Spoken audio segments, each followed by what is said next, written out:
when they told me that I would receive this award, I imagined that I would be up here with everybody that made it possible. I didn't imagine that it would be for me.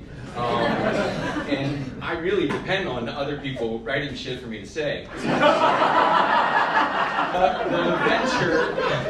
The venture to try to be a part of something that has the potential to light people up and bring people together is something that I am extraordinarily grateful for. And Audible and the Vineyard Theater allowed me to join with David Kale and Lee Silverman, a couple of rad artists who collaborated in a way that I've never experienced, and that's why I'm standing here. So thank you to them and to you all for letting me be a part of the team.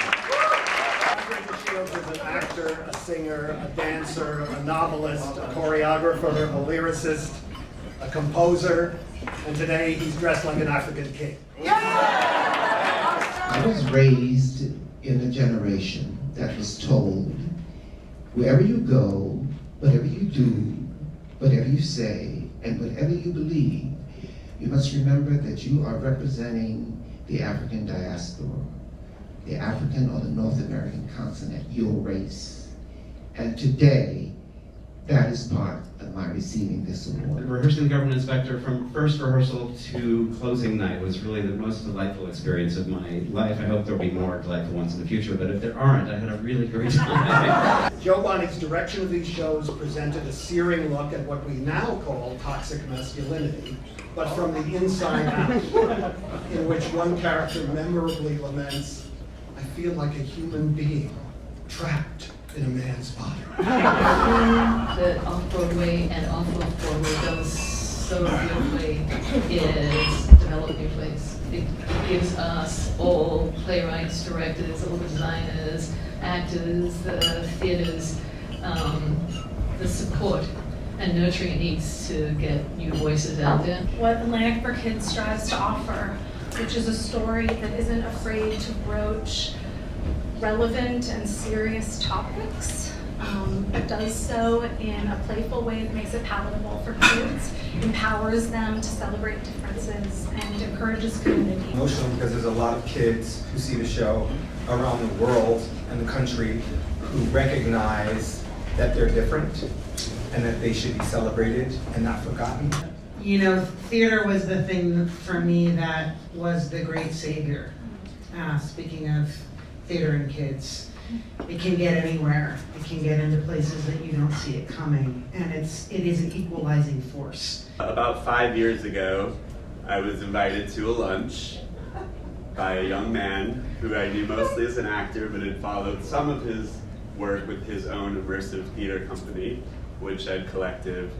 And by the end of the lunch, I was saying yes to what would become K-pop. So everyone hold on to your wallets. Here's Teddy Bear. It takes a village to make any show, and our show was a city, and it pulled off a miracle together. The underpinning of my plays is this: we're in over our heads from the moment we're born to the moment we die. Okay. And then he went on to say, that's the root of comedy. And that turns out to be a wonderful introduction to the work of David Ray. I'm very grateful for this, especially I'm grateful for the off-Broadway part. I have questions about the legend part. But the play was the thing. The 60s was a time of creativity, sensitivity, dedication, and devotion to the art. The only reason for making money then was to stay alive so that the play could open the next day. The entire book of this musical is in iambic pentameter, because I guess just writing a musical is too easy.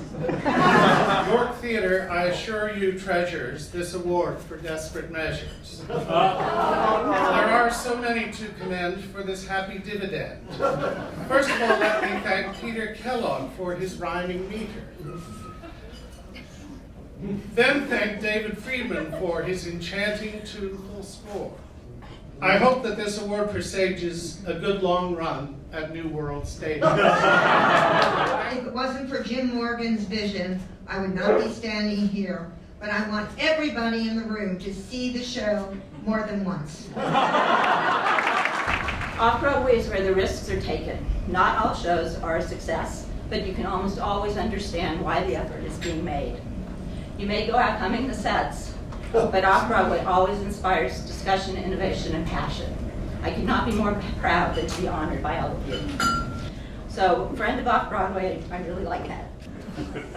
I have asked my wonderful and very handsome agent to do this for me. As an artist, I have learned two things. Put one foot in front of the other and do the best work you can possibly do. And expect nothing and be grateful for everything. This is a really great day. Thanks for having me.